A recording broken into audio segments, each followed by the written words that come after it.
নমস্কার, কেমন আছো সবাই? অনু লাইফস্টাইলে আরেকটা নতুন ভিডিওতে তোমাদেরকে স্বাগত জানাই। আজকের হলো শনিবার আর এখন কিন্তু প্রায় ঘড়িতে ওই 9:45। আর আজকের একটু সকাল সকাল রান্না বসিয়েছি, কারণ আমি এক পাখাতে রান্না করব তো, আর সেরকমভাবে কিছু জোগাড় করিনি, তো সেই জন্য করে আর কি। আর ভাত রান্না হতে হতেই কিন্তু আমার সমস্তটা জোগাড় যন্ত্র হয়ে যাবে। তো আজকে রান্না করব হচ্ছে বাঁধাকপির ঘন্ট একটুখানি, আর একটু কচু আলু দিয়ে চিংড়ি মাছ দিয়ে করব, আর একটু লোটে মাছ আছে ওটাকে আলু দিয়ে রান্না করব। তো সবটা আমি এটা গুছাতে থাকছি, আর বাঁধাকপিটাকে কিন্তু আমি রান্না করব, আর লোটে মাছটা কিন্তু আজকে মা রান্না করবে। আর এই যে বাঁধাকপির সাথে দুটো বেগুনও দিয়ে দিচ্ছি, আর দুটো শিমও দিয়ে দিচ্ছি। আগের দিনে বাবা শিম কিনে নিয়ে এসেছিলো, সঙ্গে বাঁধাকপি একটু ফুলকপি নিয়ে এসেছিলো আর কি। আর ফুলকপিটা এখনও রান্না করে উঠতে পারিনি, কেন মাছ নেই তো সেই জন্য আর কি। তো আজকে একটু চিংড়ি মাছ আছে, তাই জন্য একটু বাঁধাকপি রান্না করব, আর পরে অন্য দিনকের মাছ হলে তখন ফুলকপি। এই যা আলু তো নেই বাড়িতে, তো বলাই হলো না মাকে।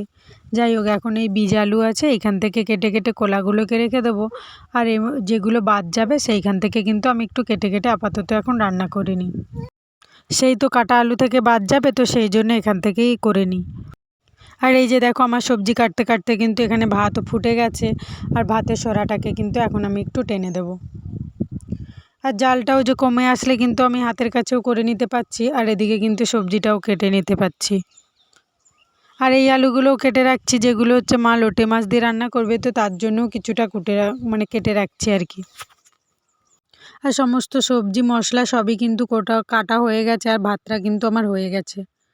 এবারে আমি ভাতের মাঠটাকে ভালো করে ঝাড়িয়ে নেব, তো তার জন্য কিন্তু প্রথমে দেখো একটা আমি ডেস্কি ওখানটাতে দিয়ে এসেছি, আর ওর উপরেই কিন্তু আমি মাঠটাকে ভালো করে ঝাড়িয়ে নেব। আর তারপরে দেখো ভাতের মাঠ ঝাড়ছিলাম, আর এখানে দেখো কত পাখি এসে এখানটাতে কীরকম খেলা করছে, একটু রোদ রোদ মতো লেগেছে তো, আর কত সুন্দর খেলা করছে। আর এইরকম পাখি না একসাথে অনেক দিন দেখা যায় না, আর এখানে যে মাঠে যে ধান ওঠে না ওইখানটাতেই দেখা যায় মেনলি। তো এখন দেখছি যে আমাদের এখানে আসে পাখি প্রত্যেক দিন সকালে, কিন্তু এত একসাথে আসে না। আজকে তো প্রায় 20-25টা মতো পাখি এসছে, তো ওই জন্য ভাবলাম তোমাদের সাথে শেয়ার করি। দেখো এখানে খাচ্ছে, আর পাশে গেলেই না উড়ে চলে যাচ্ছে আর কি। তো তাই জন্য না খুব একটা পাশে খুব বেশি নিয়ে যেতে পারিনি, কেন নেটের মধ্যে তো যতটা পেরেছি ততটাই কিন্তু তোমাদেরকে দেখানোর চেষ্টা করেছি। আর এদিকে আমি বাঁধাকপিটাকে তুলে দিয়েছি, আর তারপরে কিন্তু লোটে মাছ মা এসে রান্না করবে, বাঁধাকপি চিংড়ি মাছ দিয়ে কিন্তু আমি বসিয়ে দিয়েছি। আর মশলা কিন্তু আমি করিনি, মশলার জিনিসপত্রগুলো কিন্তু কেটে রেখেছি, এখনও মশলা বাটিনি। এই তরকারিটাতে জল দিয়ে কিন্তু তারপরে আমি যাব মশলা বেটে নিতে, কেন আমাদের যেহেতু শিলপাটাতে বাটি তো সেই জন্য কিন্তু আমি এটা বসিয়ে দিয়ে ফুটতে থাকবে, আর তারপরে কিন্তু আমি যাব মশলা তৈরি করতে। তো এখানে সমস্ত কিছু মশলা দিয়ে আর এটাকে চাপিয়ে দিই, দিয়ে তারপরে কিন্তু আমি ওই আজকের একটুখানি রসুন আদা আর একটু জিরে বাটবো আর কি। তো রসুনটা আগে বেটে নিয়েছিলাম, আর এখন কিন্তু আমি বেটে নিচ্ছি একটু জিরে। আর আমাদের শিলটা যেহেতু পাথরের, তো ওই জন্য বাটতে একটু অসুবিধা হয়, কিন্তু যাদের হচ্ছে বেলে শিল আছে না, বাটতে খুব তাড়াতাড়ি হয়ে যায় আর কি, খুব তাড়াতাড়ি বাটা হয়ে যায়। তো দেখো আমার জিরেটা প্রায় হয়ে এসেছে, এবারে কিন্তু আমি জিরেটাকে তুলে নেব, নিয়ে তারপরে কিন্তু করব হচ্ছে আদা। আর এই যে আদাটাকেও নিয়েছি, নিয়ে কিন্তু আদাকে ভালো করে বেটে নিচ্ছি আদাটাকে, আর এটা হচ্ছে কিন্তু দেবো লোটে মাছের ঝালের জন্য। বাঁধাকপিতে আদা দেবো না, কেন বাঁধাকপির তরকারিটা প্রায় হয়ে এসেছে, শুধু জিরে দিয়েই কিন্তু আমি নামিয়ে নেব। আর এই যে বাঁধাকপি হয়ে গেছে, আমি এটাকে নামিয়ে নিচ্ছি, একটু একটা ছোট ডেস্কির মধ্যে কিন্তু এটাকে নামিয়ে নিচ্ছি।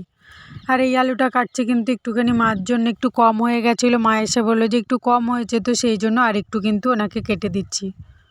আর এর মধ্যে কিন্তু আমি কচু আর চিংড়ি মাছটাকে কিন্তু বসিয়ে দিয়েছি ওই তরকারি, আর এই তরকারিটাও কিন্তু হয়ে গেছে, এটাকে আমি নামিয়ে নিচ্ছি। এবারে কিন্তু কড়াটাকে ভালো করে ধুয়ে আর মার জন্য দিয়ে দেবো।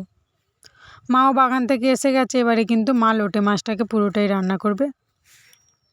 আর এই যে চলে এসেছে, আর রান্না কিন্তু বসিয়ে দিয়েছে, আর আলু দিয়ে এই লোটে মাছের ঝালটা কিন্তু আমি ফার্স্ট টাইম খাবো।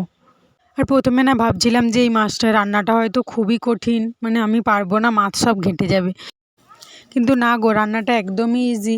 প্রথমে একটু আলুটাকে ভেজে নিয়েছে, তারপরে মশলাটাকে ভেজে নিয়ে তার উপরে আলুটা তুলে দিয়েছে, দিয়ে একটু নাড়িয়ে নিয়ে কিন্তু মাছটাকে তুলে দিয়েছে, দিয়ে তারপরে কিন্তু দিয়ে দিয়েছে জল, আর একটু ফুটে উঠলেই একটু গরম মশলা, একটু জিরে বাটা দিয়ে নামিয়ে নিয়েছে। ব্যাস রেডি তরকারিটা।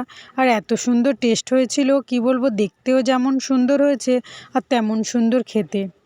আর এই রান্নার মাঝখানে খেলাম একটু পেঁপে, মা মামার বাড়ি দিয়ে যেটা নিয়ে এসেছিল। তুমি হাতে তুলে খেতে পারো? হ্যাঁ আবার শাক ভাজা খাচ্ছ? কি খাচ্ছ?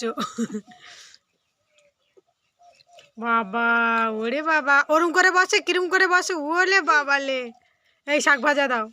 আর এই যে এখন সবাই আমরা খেতে বসে গেছি, আর বাবানও খাচ্ছে কিন্তু আমাদের সাথে। ও কিন্তু হাতে তুলে খুব একটা খেতে পারে না, ও এখন একটু আমাদের সাথে খাচ্ছে, কিন্তু পরে ওকে আমি আবার খাইয়ে দেবো।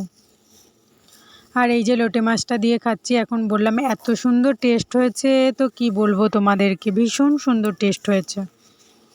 আর এই যে এখন কিন্তু আমি চলে যাচ্ছি মাঠে ছাগল আনার জন্য। ওই যে মা সকালবেলা ছাগল দিয়ে এসেছিলো, তো সেই ছাগলগুলোকে এখন আমি আনতে যাচ্ছি। দেখো এখানে আমাদের 2টো ছাগল আছে, তো এই যে ছাগলগুলোকে আনতে যাচ্ছি। আর ছাগলগুলোকে তো খুলে দিয়েছি। আর এই যে ওয়েদারটা দেখো এত সুন্দর লাগছে সন্ধেটাকে, কি বলবো। আর এই গাছের ফাঁক দিয়ে দেখো চাঁদটাকে একটু হালকা করে দেখা যাচ্ছে। আর আজকে যেহেতু পূর্ণিমা না, তো এখন থেকেই কিন্তু উঠে গেছে আর কি। তো সন্ধ্যের দিকে আরেকবার তোমাদেরকে চাঁদটাকে দেখাবো ওঠার পরে। আর এই যে দেখো ছাগলগুলোকে নিয়ে কিন্তু আমি চলেও এসেছি। আর এবারে কিন্তু মুরগিগুলোকে একটু ছেড়ে দিচ্ছি। আমাদের তো মুরগি আছে তোমরা জানোই, তো সেই মুরগিগুলোকে কিন্তু এখন একটু ছেড়ে দিচ্ছি। যেহেতু সন্ধ্যা হয়ে গেছে, ওদেরকে এবার ছেড়ে দেবো। ওরা একটু ঘুরে টুরে নিয়ে কিন্তু তারপরে আবার অন্য ঘরে ঢুকে পড়বে আর কি। আর এই যে ওদেরকে একটুখানি চালও দিয়ে দিয়েছি, ওরা কিন্তু সবাই মিলে এখন একটু খাচ্ছে। আর পাশে কিন্তু একটু জল দিয়ে দেবো, তাহলেই ওরা খেয়ে টেয়ে নিয়ে আবার ঘরে উঠে যাবে। আর এই যে দেখো রাত একটু সন্ধে মতো হয়েছে আর কি, এখন 5:30 মতো বাজে। আর এই যে দেখো চাঁদটাকে এত সুন্দর দেখাচ্ছে, পুরো রাস্তাটা একদম পুরো আলো হয়ে গেছে। যেহেতু পূর্ণিমা, তো পুরো থালার মতো গোলও হয়ে গেছে একদম। আর এই যে আমরা এখন একটু কাটতে বসেছি, একটু বীজ আলু রাত্রেবেলা কেটে রাখছি, তাহলে সকালবেলা লাগাতে সুবিধে হবে আর কি। তো আজকে থেকে কেটে রেখে দিলে কালকে তাড়াতাড়ি লাগানো হয়ে যাবে, তো সেই জন্য আর কি শুকনো মাটির উপরে বসিয়ে দেওয়া হবে। কোনো পিলিটিলি কাটার ঝামেলা থাকবে না, আর ওর উপরেই কিন্তু বসিয়ে দেওয়া হবে আর কি। আর এখন থেকে কেটে রাখলে না অনেকটাই কাজ এগিয়ে যাবে, আর 2-3 জনেই কিন্তু কাজটা মিটে যাবে সকালে। তো সেই জন্য কিন্তু এখন আমরা কেটে নিচ্ছি। তো এখন আমরা আলুগুলো কেটে নিই। তোমরা সবাই সুস্থ থেকো, ভালো থেকো, সাবধানে থেকো। আর ভিডিওটা ভালো লাগলে অবশ্যই একটা লাইক অ্যান্ড সাবস্ক্রাইব করে দিও। এটা দেখা হচ্ছে নেক্সট কোনো ভিডিওতে।